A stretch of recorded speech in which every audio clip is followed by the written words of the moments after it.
Hey everybody, welcome back. Got a quick update for you. I know we already did the one on all of what we've been doing over the week, but I got something exciting here.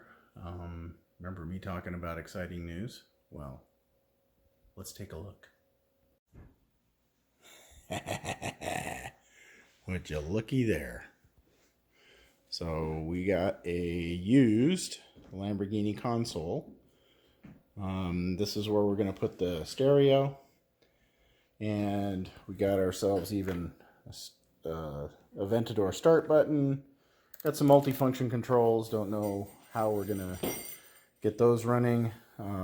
Anyway, we'll cross that bridge when we get there. But yeah, look at that. So that's for our new interior. That's going to look really good.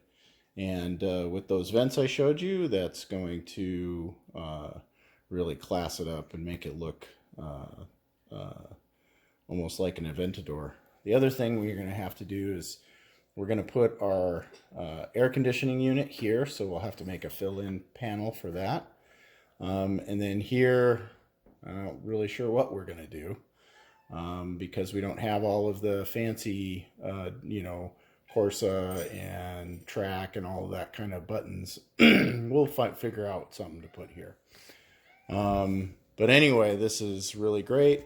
And again, a big thanks to these guys, Eurospares, where I get all of my Lamborghini parts. They've been doing a great job. They deliver them beautifully packaged. Everything comes as advertised. So this is going to go in the car. So anyway, I hope you enjoyed this really brief update, but really exciting news to be able to have something like this that we're going to be putting in our Interceptor. So anyway, stay tuned. We'll be back with more of the build.